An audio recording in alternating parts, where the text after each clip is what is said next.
The third key principle for how I invest is to be courageous.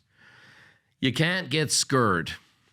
The news comes out. The media barks. The Fed raises rates. There's a panic on Wall Street. You know, Warren Buffett says, when people get greedy, I do get nervous, but when people get nervous, I get greedy. And so you have to be courageous. You have your long-term goals, and then boom, here we go. Now, I've taught all my kids how to be investors. I've shared these principles with them. And what happens is I'll never hear from my kids about their investments until there's a war, until the market gets hammered, until they get a little bad news. And then they just want that reassuring, are we okay? Are we going to lose it all? No, people are going to tell you they lose it all.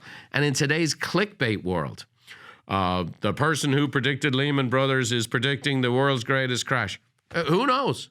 And maybe it will. But you got to have courage. You know, when COVID broke out, I did a series of messages, actually from my home, but I was out walking on the beach one day when the market was capitulating. And if you go back and research my Facebook, you'll see right at the beginning of COVID, when the stock market was capitulating, I said, I'm buying stock today. And I said, it's probably going to go down next week and I'm going to buy some more. And it's going to go down the week after that and I'm going to buy some more. And I'm going to buy some more. And the thing is, you have to have courage. John Wayne said, courage is being scared to death and saddling up anyway. Come on, the Duke.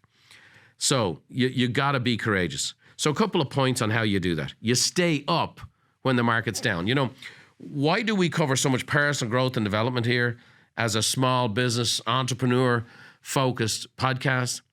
Is because your attitude is really what dictates your altitude. And you can't have a successful small business and be small-minded.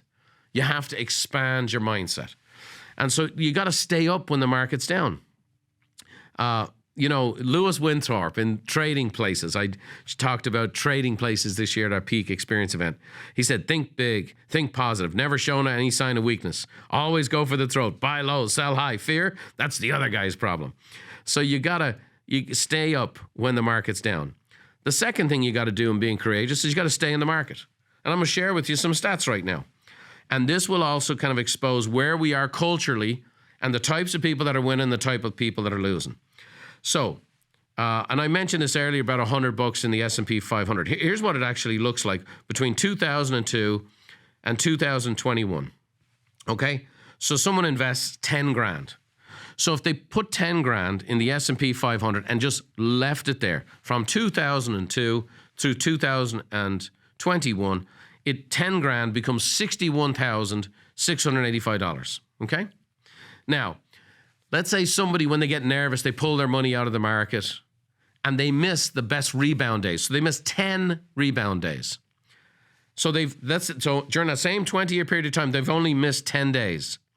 That 10 grand, instead of being worth 61 grand, is worth 28,260. Let's say they missed 20 rebound days. It's 16 grand. Let's say they missed 30 rebound days, $10,000. So you miss a month in 20 years of rebounding, your money goes nowhere. Even if you've had it in the market for 19 years, but you missed the 30 days of rebound, the thing is nobody knows when the market's going to rebound. Nobody.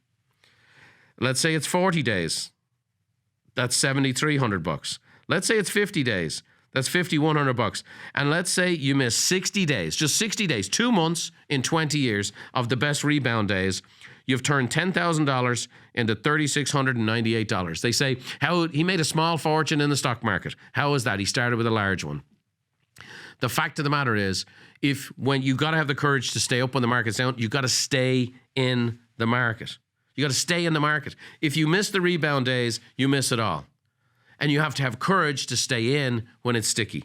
Now, here's the third part of that is you got to stick to the long-term plan. You have a long-term plan, you got to stick with it. I'm going to share with you some stats by age group. 13% of baby boomers sold investment in the last 12 months. Last 12 months was rocky. Last 12 months was losing. Last 12 months, a lot of bad news. 17% of Gen Z sold investments the last 12 months. 21% of Gen Xers sold investments in the last 12 months. That's my generation, by the way, and I didn't do any of it. All I did was buy the last 12 months. But 49% of millennials sold investments in the last 12 months. the instant gratification generation, the tech savvy, social media savvy generation is pulling their money out, acting like traders, not acting like investors. Here's the deal. You miss out on the days of the rebound, you get to stay broke, your money goes down. Nobody can time the market perfectly. You have to have the courage to stay in. 10 grand becomes 61 or 10 grand becomes 36. You have the choice. Whatever generational gap you are, listen to that today, decide where you're at. But we got to be courageous. Thanks for watching. If you want more tips on how to think, feel, and do better, check out these videos too. Oh, by the way, don't forget to subscribe to the channel and leave us a like if you enjoyed the content.